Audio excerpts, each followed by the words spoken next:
Nebaví ťa čistiť si zuby? Máš málo času? Otravuje ťa táto denná rutina?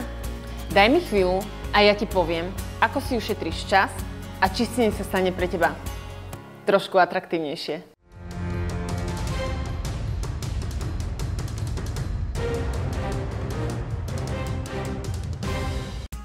Čo keď ti poviem, že stačí vymeniť manuálnu kefku za hydrosonickú? Aké jednoduché však? Čistenie manuálnou kefkou nie je tak jednoduché, ak neovládaš správnu techniku. A kto môže povedať úprimne, že ju ovláda? Oproti tomu hydrosonická kefka ti zabezpečí, že zuby aj ďasná sú vyčistené dôkladne, jemným spôsobom za oveľa kratší čas. Dnes je na trhu veľa typov elektrických, sonických, hydrosonických kefiek. Ako by som si vybrala ja? Malá hlavička, mäkké vlákna a hydrodynamický efekt. Prečo?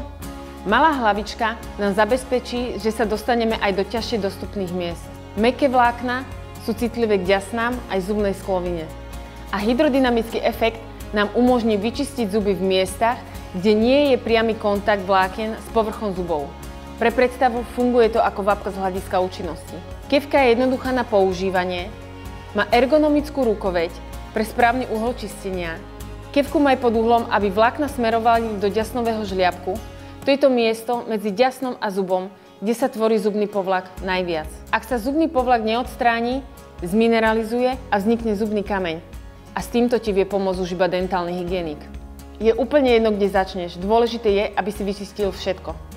Nechaj kefku pracovať na jednom mieste 2-3 sekundy a pokračuj ďalej. Avšak nezabudni venovať pozornosť aj vnútornej ploche zubov od jazyka. Nachádza sa tam slinná žľaza, kde sa hromadia sliny, baktérie a povlak. Nezlakni sa, ak ťa za začiatku vlákna budú štekliť. Je to úplne normálne. Musíte si len na seba proste zvyknúť. A ako vieš, že máš čisté zuby? Najlepšia skúška správnosti je práve tvoj jazyk.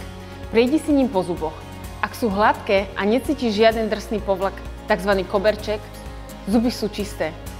No pozor, krok číslo 2. Nezabudni aj na medzizubné priestory. Tiež si môžeš prejsť medzizubnou kefkou. A ako si umývaš zuby ty?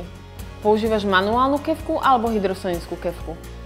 Daj nám vedieť do komentára, ak sa ti toto video páčilo a chcel by si vedieť ešte viac, daj nám like a odber.